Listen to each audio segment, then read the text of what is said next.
Hello everyone, welcome and thank you for joining ADESA Group for our webinar series, SCP Options for Your Workforce Management. Today is SuccessFactors Employee Central Time Day. In a moment, we will be joined by today's speaker, Sven Ringling. In today's presentation, we will have a demo of SuccessFactors Employee Central Time. We'll get an overview of how the solution looks like and what are its capabilities. As I said, we are joined by Sven Ringling, our Managing Director for Germany and specialist in driving digital HR. He's been in SAP HR for more than 20 years and knows extensively success factors and how to transition to the cloud. The stage is yours. Hello, thank you very much for the introduction, Sylvia, and thank you everybody for joining our webinar. As Sylvia already said, I've been working in SAP's HR solution for quite a while and with SuccessFactors for about 5 years. And time and attendance has always been one of my, should I say, hobbies, passions, or nightmares, probably all of the above. So I want to share some thoughts about Employee Central Time and Attendance in this session, so you can see how it fits into the whole picture of the various time and attendance solutions that are relevant for SuccessFactors customers. I want to start with a general overview on a few slides, and then present a particular use case based on the most recent EU regulation, and on that basis show a live demo of timesheet and time off and time admin. Okay, let's get started. As Sylvia said, if you have questions as we go along, you can already submit them, and then Sylvia and Jose can have a look at them and either answer them immediately or pass on to me at the end of the session. So what does it mean if we say employee central time and attendance? It's basically made up of 4 main components. It's got the time off feature, which probably a lot of you have seen or are using if you're using Employee Central at all. Then it's got the time sheet, which is more than the name would suggest. It's for capturing times, but it also has a time evaluation calculation engine behind it. Then there's the time admin view, that time administrators can make changes and view alerts and so on. And then obviously there's some reporting to get the data around. At this stage, I think it's important to understand what really time and attendance can do, but also what it can't do. So we're not here to sell you something no matter what, but make sure that you understand the capabilities as well as the constraints and also the potential of the solution. So in a nutshell, a few things that are important to know. Employee Central Time and Attendance, as the name suggests, is included in your Employee Central subscription. So if you're already using SuccessFactors Employee Central, then every use case you find to apply time off, time sheet, or both is actually increasing the value you get out of your existing subscription without changing the subscription cost. Sounds good, right? You rarely get something for free from SAP.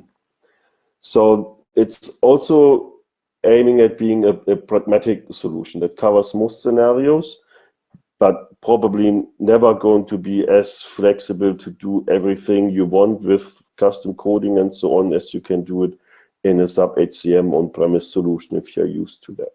But always keep in mind, it's meant to be pragmatic, probably covering all like low to medium complexity solutions, but not the most complex scenarios you can imagine. It's nicely mobile enabled. It's in my mind, and based on a lot of feedback, really user-friendly and admin-friendly, and it's innovating fast. There are always changes in every quarterly update, or as of next year, there will be more in every half-yearly update. But it's definitely not a full replacement for the on-premise time management. As I said earlier, there's always things you can do there that won't work in the same complexity in EC time and attendance. It's also, at least for now, not a full replacement of the CATS on-premise solution, the cross-application timesheet. It's not meant to be used for workforce planning, scheduling, as you would find it in the Kronos or workforce software solutions. And it's also definitely not difficult to understand for end users as opposed to some other solutions. So starting with the first component, time off. So time off, that's basically your leave management, absence management, leave request tool, whatever name you want to use for it. And it's very popular. It's used much more these days than the timesheet component.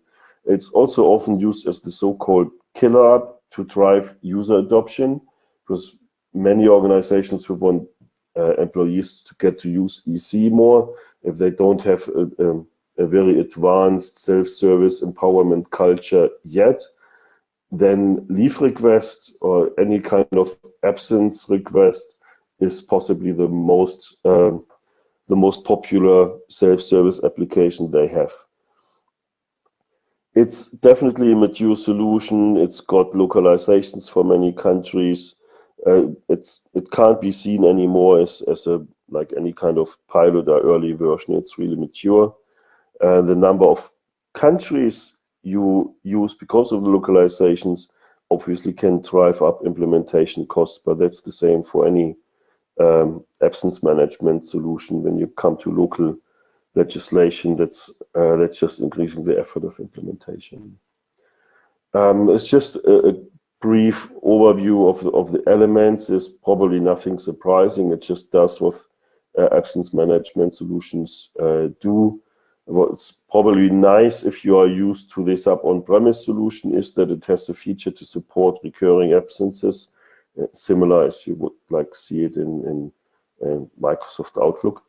And it's also able to deal with open-ended absences, so you don't have to invent an end date if you don't know yet when the end date is. Won't show a lot of screenshots because we are going to have a live demo later. But as the live demo, I'll focus on the browser version. But just want to share a couple of screenshots with you, one for time off and later one for time sheet. So you see the mobile version. It's quite slick. It's part of the normal SuccessFactors mobile app. And I think if I would be using it, I wouldn't using the browser version much. I would do everything on mobile. Yeah, going to time sheet. It's definitely, as I said, not used as much as time off yet. And it's also probably a longer innovation journey ahead. So there's more features that customers are still waiting for that are on the roadmap. So it's probably fair to say that the maturity level of timesheet is not yet as high as that of time off. Having said that, it has got a lot of features, and we will see that there are quite a few of good use cases.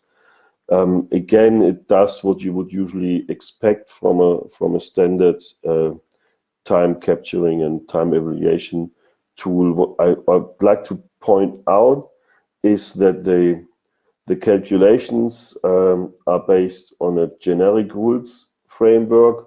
So again, if we compare with a sub HCM on-premise time and attendance, where you have very specialized functions for all kind of calculations and communications, it's quite different here. It's very generic, therefore it's easier to learn. It's also more like aligned with the configuration in the rest of the SuccessFactors application. So somebody who has done other configuration in SuccessFactors or in EC in particular will not feel completely alien looking at the MGO Central Time and Attendance config. So I think that's an advantage if you are an admin and you have to manage various pieces of the solution. It's definitely easier to get into it. It's also based on the MDF, the metadata framework. A lot of SuccessFactors data structures are based on. Again, you will be familiar with that if you work in other modules, and it comes with the advantage that you actually have some good flexibility in defining what data is used in the rules and the workflows. You can actually add fields in some of the screens if needed. I think a positive surprise, again, compared to the, like old school solutions in the on-premise world, is that it's real time. So I remember some 20 years ago when we implemented SAP time management with customers, they said, well, that's even worse than Excel.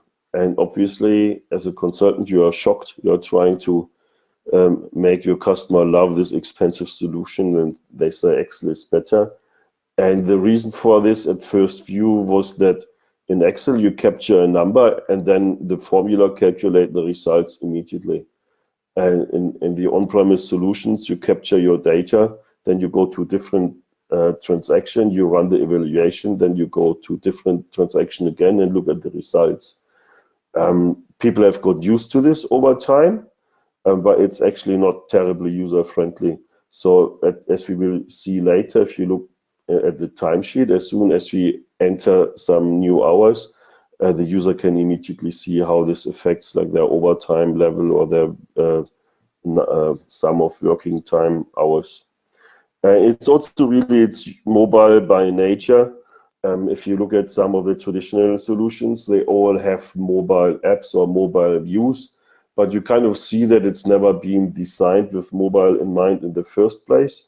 The solution sits somewhere in some backend on some server, and then like an onion, there are layers around it, and one of those layers is trying to make it look nice and mobile. So I think that's a big difference in EC time and attendance, that the mobile solution really integrates very well. It's a very natural flow to use it. Well, as always, if there are positive surprises, life will usually have some not so great surprises for you in stock as well. So the biggest one at the moment, apologies for that. The biggest constraint at the moment is that there's no standard integration with time clocks and no integrated pair formation calculation, which is essential for actually using time clocks. So this is something that's going to change probably very soon, but for now, the time capturing either have to happen on mobile, on the browser version, or via upload from a third party. So there are organizations who use time clock and then use a custom upload to get the time pairs in, but it's not a standard solution yet. The same holds true for cross midnight shift. At the moment, the time capturing is basically based on days and weeks, and it's not easy to capture a shift from, say, 10 p.m. one day till 6 p.m. next day. You need to use some workaround. It's not terribly user-friendly. That again is expected to change together with the version when the time clock integration is coming. And then, as I mentioned earlier, the freedom to do the most complex calculations in the world is somewhat limited. Just think of it as a pragmatic solution that can do most things. But if you have the exception from the exception of the exception, and then this exception doesn't apply if there's a full moon and it's December and the user is older than 25 years and has blonde hair, that kind of stuff doesn't work here.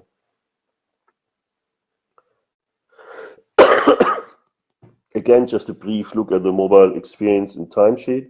I think particularly for timesheet, if you're thinking about an increasingly mobile workforce or workforce that's working from home or working really from flexible workplaces, ever more people are going to be not in a place where you have time clocks anyway. So a good mobile solution that makes it easy to capture, I am starting to work now, I'm leaving now, take a break now. I think that's very important to empower users to control their time capturing, not having to send emails or filling in any paper sheets anymore. Then have a brief look at the reporting side. At the moment, there are a number of standard template reports which can be used as they are or amended for the customer purposes in the online report designer, which you would be familiar with if you have been using Employee Central or maybe also from some other SuccessFactors modules. It's quite a nice overview, and as I said, you can copy them, you can amend them for your own purposes. Keep in mind, at the moment it's ORD, but this is at the moment just being migrated into the People Analytics Embedded Edition solution, which will also be available, included in your basic license for all customers. At the moment it's available in preview instances, but not yet in the production instances. So we are just in this transition period. But the ORD solution will also be available until such day that all the reports have been successfully migrated, so there's no rush in that. Then, in terms of the People Analytics Advanced Edition, which kind of includes the former Workforce Analytics solution and will be rolled out through 2020, there are also time and attendance related metric packs. I don't want to bore you with a long list of metrics. They are available in the normal solution documentation. And as I said, that the solution is innovating fast, so it's important to look ahead to see what are your plans, how's your roadmap, and how does this fit in, how does this solution fit into your strategy.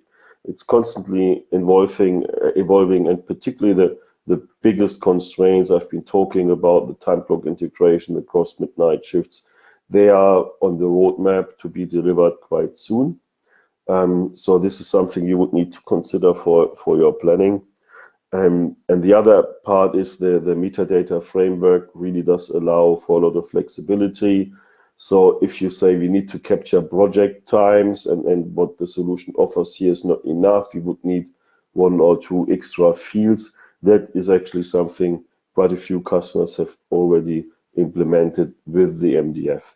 I wouldn't recommend to try to copy the SAP on-premise cross-application timesheet CAT solution with it. If something that complex is really what you need, with 25 different columns of extra data you want to capture for your times, then EC timesheet, even with MDF extensions, is not your solution.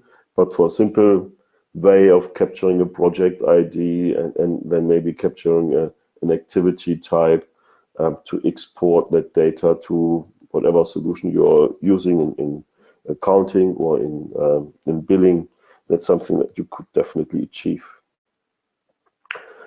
Just looking at a few use cases, because the license is included in your EC license, it can be quite attractive to use it even if it's not covering your whole population.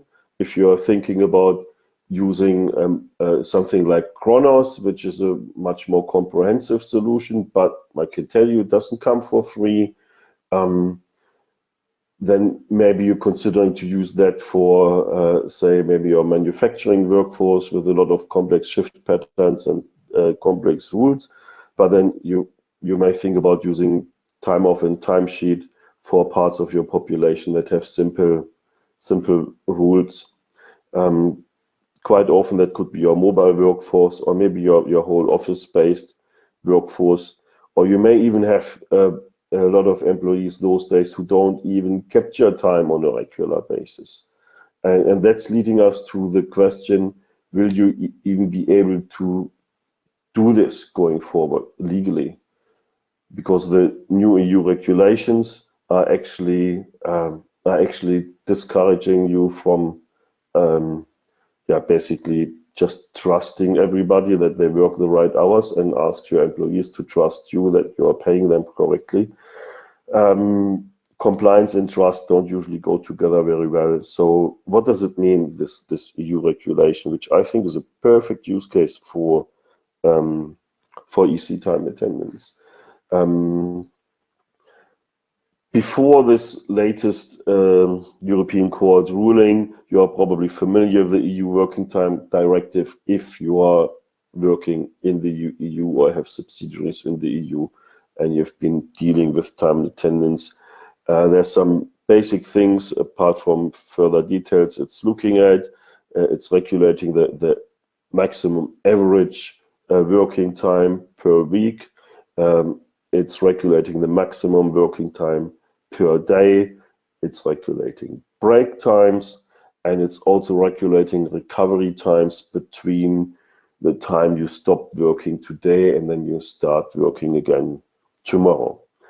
And it's always been an interesting question to ask, how do I actually monitor this if I don't capture when people are coming and leaving and taking breaks?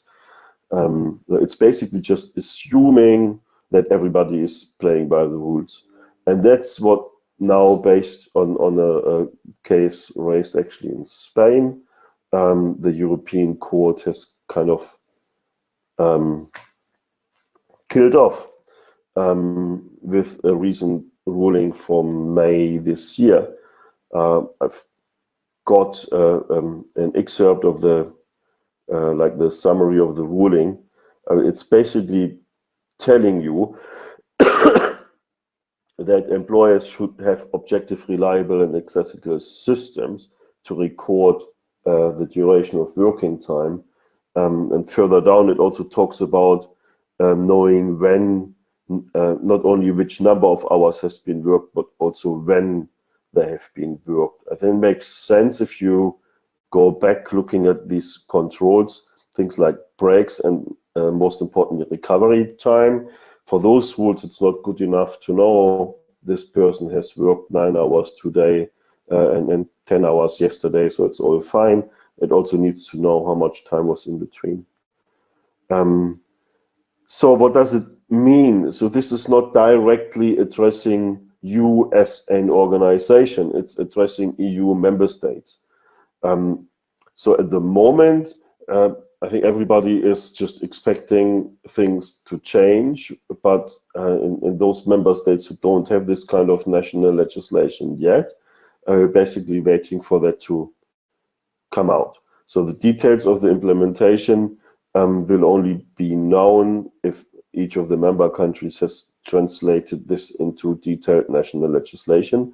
But I think most experts who look at this ruling are in agreement that common practices like the so-called trust-based working time, where time is not tracked, or the so-called negative time recording, where if no time is recorded, the assumption is that it's just going according to the normal schedule, that these practices will no longer be possible. So if you have this kind of population, whether it's all your office-based workforce, whether it's everybody from team supervisor upwards, whether it's your service engineers or your mobile sales force, you are very likely to have to make some substantial changes there and put in a solution to monitor that time and be able to spot and respond to non-compliant events. And that's where I think Employee Central, EC, timesheet, and time off, it's almost designed for this kind of simple, pragmatic, but then accurate and compliant solution. And that's where I stop torturing you with slides and jump into the demo just in time before it locks itself off. So you should now see a SuccessFactors homepage screen. I am logged in via proxy for an employee called Thomas Adessa. And Thomas is an employee who used to be on trust-based time before the European Court ruling. Now he's been made to capture his times. He's not usually working somewhere where they have time clocks. He's working from home. He's working mobile. He's working in the office. So for him, this solution to capture it online with SuccessFactors with mobile or the browser version is perfect. So Thomas wants to do two things. Thomas wants to request a vacation for the Christmas week. And Thomas also has got a message from his line managers rejecting last week's timesheet because there was some times missing. Okay, so you will need to look into this. But first things first, vacation is important. So there are, as always, various ways to navigate in SuccessFactors. If you're familiar with the solution, this will be nothing new, but maybe there are some people in the audience who are not. So something like timesheet or time off that I use a lot, I would usually have as a tile on my homepage, where it's up to me what I want to have there. Where you see here, I have the timesheet, I have the time off. But personally, when I navigate in SuccessFactors, I'm almost always using the action search. It's a very good way to find what you need, even if you don't know where the tile is, where it's hidden in the menu, even if you don't know exactly how it's called, right? I don't need to know that the solution is called time off in SuccessFactors, or that the implementation team has decided to name it request vacation in the menu. My mind is on holiday, and Action Search actually knows that when I'm looking for a holiday, that probably means I want to request a vacation.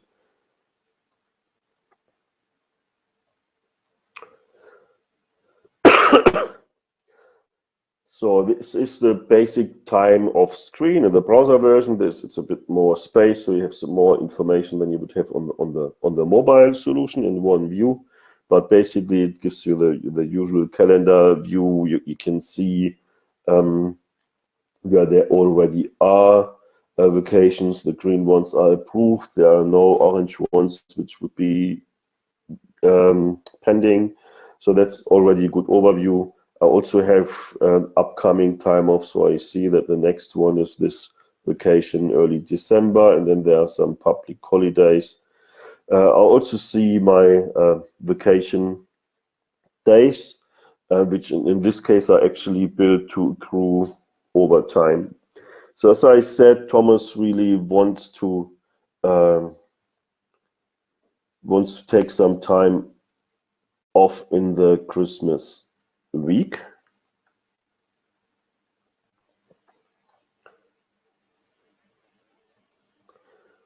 So I could here pick from whatever absence types are available. In this case, we only have vacation and sick leave, but you could have bank time, time on leave, or all kind of other leave leave quotas you could think of.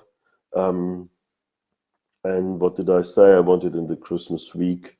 So that's the 23rd of December to the 27th. You see, this employee has like the US view where the week starts on the Sunday. That's something you can configure. It's very configurable. So you would usually for Europe probably configure it to start on a Monday for the week. But now something changed. Now here under team absences, it tells me 2 out of 4 team members are actually already on leave in at least part of this period. So rather than me just switching this, knowing that my boss will reject because then there will be nobody left, I get this warning and I can actually check what's happening. So this is what I'm trying to request. And now I see that George is actually off on the Monday and the Tuesday, and Torsten is off the whole week. So he actually was beating me to this. So I try some damage limitation and say, okay, at least George will be available on the 27th. So let me just request time off on the 27th.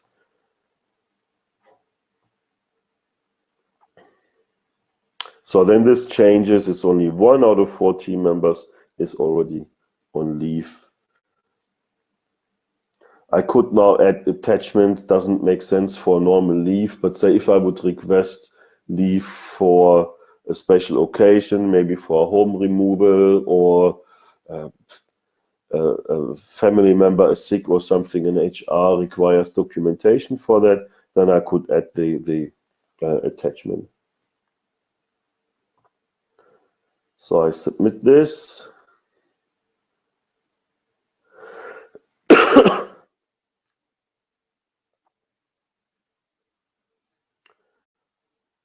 And now if I look at my balance, it's sitting on 12.25 days as of today. But if I want to see how much will I actually have left at the end of the year, I can also see that and see I'm below 10 days by the end of the year. Okay. So that's the request. The next step obviously would be that my boss would have to approve.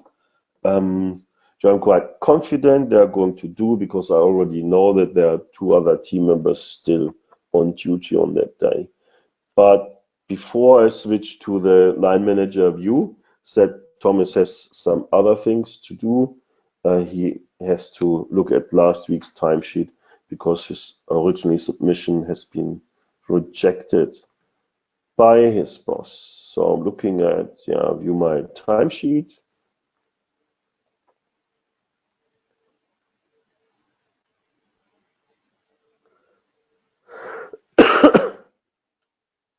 And I go to last week. And well, it's not difficult to spot why it had been rejected, because here on the Friday I didn't even capture any data. So if I worked according to schedule on that Friday, it's quite easy. I just click on the standard work schedule time and then it fills it accordingly. So standard working time starting 8, ending 5 p.m. with a 1 hour break from noon to 1 p.m. That's coming from my work schedule. That could be more complex if I wanted to. But that's for the user, it's quite convenient to start with that, and then if they did work maybe different times, they can amend on that basis. So for instance, I know that on that Friday I actually worked longer. I worked until 8 p.m. and on that occasion I see, because that's obviously overtime, that my overtime record here goes up immediately. The system also tells me that I have recorded on-call duty on a different day. So that's something you can do here on this view. There's also a way to add absence time out of the timesheet. If you're in timesheet anyway, then you might rather do that than go into the time off request. And there's also details button. So if I have extra fields, so in this case, I allow the employees to capture a cost center. If those hours need to be booked to a particular cost center, that's also possible. And as I mentioned earlier, if you would amend this via MDF to allow to assign like a project number, this is exactly where this would happen. This extra field, project assignment, or whatever call it, would pop up in that space. So what's happened now? If you think about the EU regulation, so I captured when am I starting my time, when did I stop working, where are my breaks? So that's kind of complies with that demand that employers need to be able to monitor whether employees stay within the rules. But obviously, I didn't stay within the rules, right? I worked 12 hours minus 1 hour break on the Friday. So that's definitely more than 10 hours. So I fall foul of this particular rule. Let me just look at my screen. Windows is playing games with me. I can't see the full screen.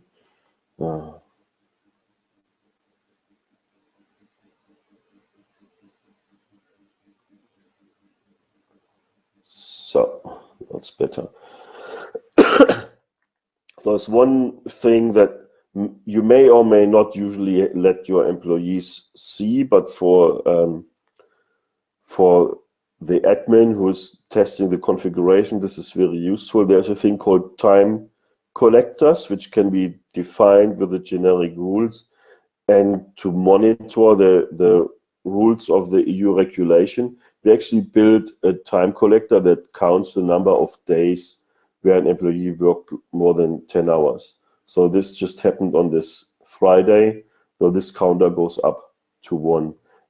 If I add time that goes beyond 10 hours on another day, say this one, I work 5 minutes over the limit, then the time collector should change on the fly immediately. See, now there are 2 hours. And it says this, the period it's counting for is the current month. It also counts the overtime, which is 5 hours and 20 minutes so far. So then this time collector is stored in the results, and again, then you can use this in your reporting. Maybe you can do a top 10 and see which employees seem to be under most pressure to work beyond 10 hours, and then have a conversation with them and their bosses how to avoid this in future. But also, most notably, you are compliant, you would be able to track, you are able to ask for reasons, document, and take measures to avoid it in future. So it's a simple solution, but as I said, somebody who's not captured time before would probably be happy to have a very simple solution which just does what it needs to do to comply with the regulations. So Thomas is happy with his timesheet now, hits submit. Can add a comment here that might actually make sense because he's gone over 10 hours twice. Let's say IT issues had to work longer to fix. It's always, IT is always a very good excuse for unexpected overtime hours.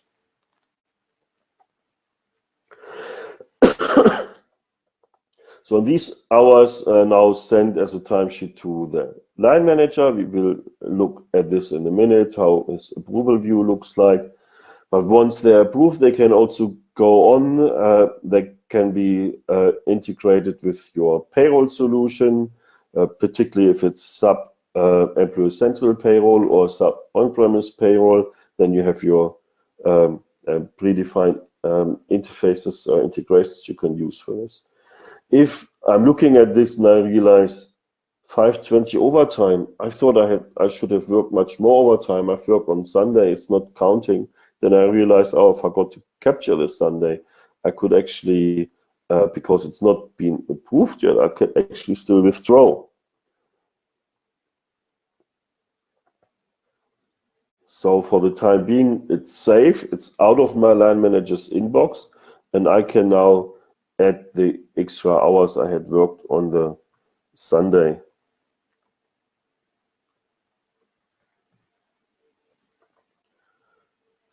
And then you see overtime going up immediately. In the real world, we would probably have more than one overtime pocket. We would probably have normal overtime that's paid, say, at 120% of the normal hourly rate.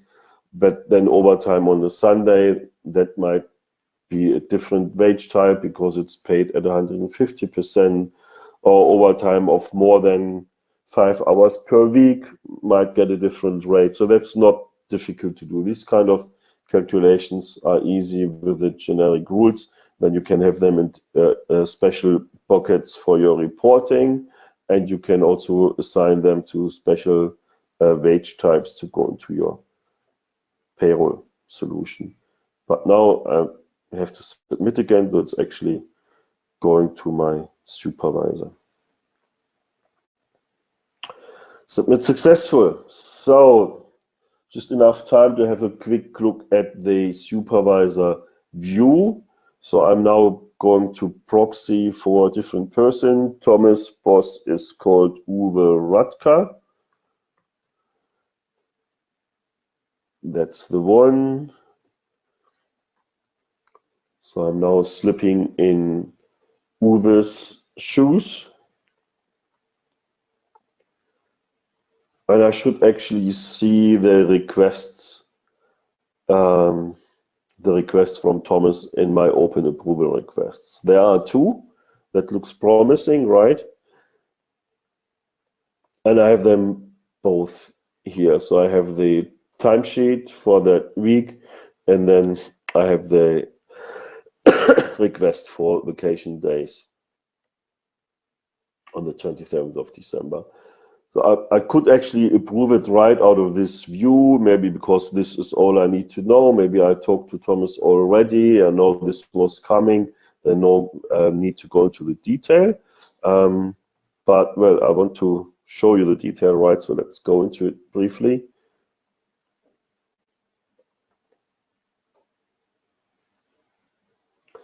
So there's a lot of detail. Again, it's configurable, what's shown there. What might be interesting for me are any comments, but Thomas hasn't submitted comments on the final submission.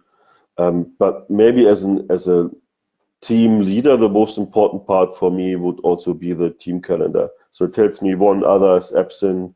I can look at who is this, and then realize on that day is Torsten, but that's not a problem because I know George can cover for Thomas, and I'm ready to go.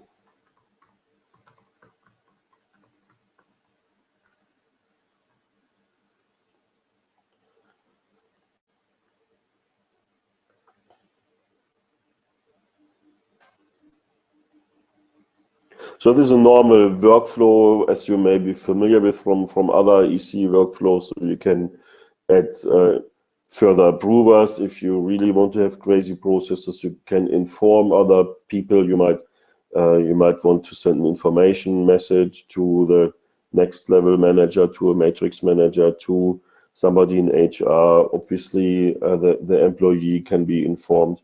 That's just your usual workflows.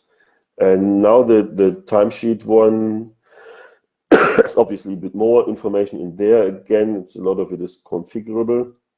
I've got all the details in there. So here I see what's actually been captured.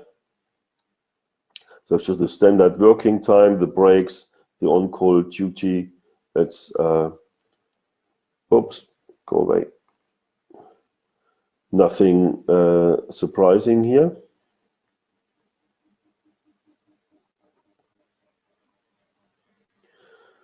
And I see this time evaluation result. Again, here I can define what's to be shown here. Here I have only the working time without break, and the planned hours and the breaks. But again, I could put the overtime in here or any other times. I think the line manager should see. Interesting is this delegate button, right? I might be Thomas' line manager, but Thomas is currently working on a project, and I don't really have visibility of his work hours and whether this in line with the budget of the project and so on. So I might decide, rather than approve this myself, I delegate approval to a project manager. Obviously, this project manager would then need the respective permissions.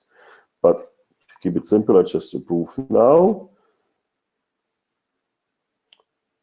So these 5 hours, 20 minutes overtime we have seen, they can now be pulled into payroll, or maybe they will be pulled into payroll the month end whenever your payday is and you run the interface.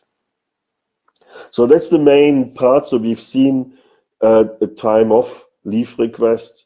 We have seen the timesheet for a simple scenario to capture coming, leaving, breaks, on-call duty times, possibly deviating cost centers, and see the calculation for a simple overtime bucket and for the monitoring of the 10-hour rule. Usually you would have many more rules there. You could also create alerts if somebody is above the 10 hours so that there's an error message popping up, but just want to keep it simple to be able to stick to our time today, and just want to have a very brief look at the administrator view. So I stop proxying, becoming the admin user who has also the rights to do time admin for Thomas. Again, this is depends a lot on your process, what you want the time admin to see. But just to have a brief look, I can ask for Minister time for Thomas Adessa. Here's the one.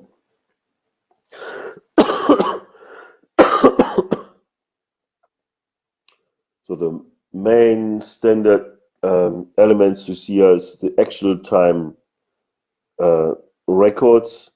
When you need to go into details, probably more interesting the time accounts. You see, we are talking about the annual leave account here. We see the accrual, so this is set up to accrue a certain number of days every month or every day or every week, so it's going up over time. And then here we see how it's changing. So you see it's the monthly entitlement changes every month by 2.5 days, and then there can be manual adjustments. If somebody tells me this is wrong for some reason, I can adjust it manually here as well. And then we go to the future, we'll see the actual holidays taken. There could be account payouts which you can capture, so that if somebody is leaving, they still have 6 days of holiday left. You could capture a payout. They would turn up here and go into your payroll interface. We can have a look at the actual work schedule, and it's actually quite easy to override the work schedule here. It's probably not as common with this type of employees, but if you are in a factory environment, then it's quite often that you need the temporary change. Somebody is jumping in for somebody else, and then you can pick a day and say, give me a different work schedule for that day, for that week, or just make one up on the go. On this day is going to work from 5:30 till 2:30 p.m. That's very flexible. Then there are alerts. At this point, there are no alerts up. At this, I said working more than 10 hours or something like that could be an alert. So you get your error messages here. And here we see the time collectors, which I think is quite interesting. We can also filter to follow how one of them has been building up. And if you see the overtime, where there have been 60 minutes going on that day, then there are another 120 on that, so it's building up until the end of the month, when then the end of month processing in this case is just cutting it or paying it off, whatever your rules are, and then it starts again the next month, and that's the minutes we actually captured in that week just processed in the demo. There's a lot more you can do around this with the collectors, with the alerts and so on, but I've been told I have to stick to 45 minutes. I'm already 2 minutes over. So to avoid punishment by Sylvia, I was about to jump in. Thank you, Sven. I hand back to her at this point. Thanks a lot for the great presentation. Let's move to my favorite slide, or question doc.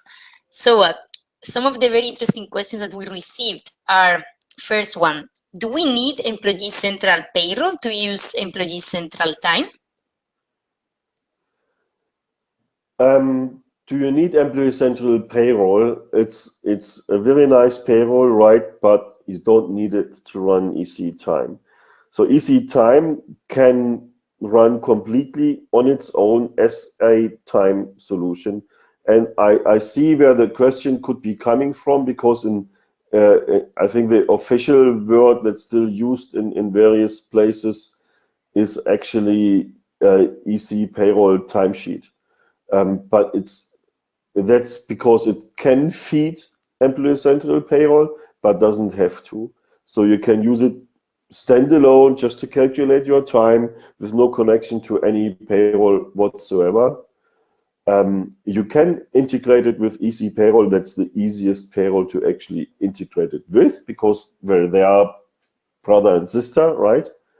You can integrate it with your SAP HCM on-premise payroll if you're in this so-called core hybrid scenario where you use Employee Central as core HR and maybe time, and then your on-premise solution for payroll. Then there's the standard packaged integration through the SAP Cloud integration you can use and also amend their standards, but usually every customer has their own special pieces in the integration. But you can also, in the same way, you can use Employee Central together with any other payroll system. You can also feed those payroll systems out of Employee Central time and attendance. It's configurable every time type or you see, whether it's called overtime or normal working time or sickness. All those can be assigned to pay types or wage types that go through the interface into your payroll system, but they don't have to. All right, thanks a lot. There is a second question that says, we have different overtime rates for different times. For example, weekdays, Saturdays, Sundays. Is this possible with EC time? Yes, we have the generic rule framework I mentioned, and that framework can test certain conditions. So there are some conditions that are kind of based on the group of the employee, if different employees have different contracts, but then it can also check, okay, is this overtime happening after 10 p.m. or is it happening on a Saturday? Is it happening on a public holiday?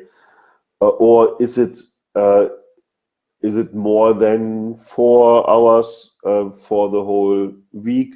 All these kind of conditions where you can fill different buckets of overtime. So at the end of the day, then you would have one overall overtime number, say 10 hours, and that would be made up of, say, 6 hours overtime on a Saturday and 2 hours overtime between 6 a.m. and 10 p.m. and 2 hours overtime after 10 p.m. And each of them can then eventually translate into different wage types when it goes to your payroll interface. And then payroll knows that some of them are to be paid at 100% and some of 120%, whatever your contractual rules are. All right, I think that was very clear. Thanks a lot. And another one that will be the last one. Can we assign project times in the same way we do it in SAP CATS? As I mentioned earlier, in the same way would be pushing it. So you, as it comes out of the box, there's no field for project times. So you only can assign a cost center to hours. But then using the metadata framework extensions, there are customers, and I think there are even blogs on the sub-community network that describe how to do it, where you add an extra field with a pick list where you have a list of your projects you can assign to it, or you can add an activity type. So that's possible, but that's not the same as you have in CATS, right? CATS is very comprehensive. I've seen customers with more than 20 columns to add extra information. It completely integrates with the project management module of SAP on-premise, right? The PS module, where you have the project, the PSP elements, and the whole hierarchy. There's a limit that what you can reasonably do with this. So if you say we use CATS and we use it in its full complexity, no. But if you would be happy with a simpler solution, if all you need is a project number assigned to the hours so that you can export that and load it into your project calculation tool or maybe your billing tool, that's feasible as a custom extension. Perfect. Thanks a lot, Sven.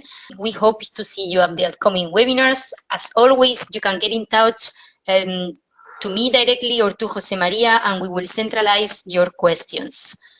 Thank you very much, all of you.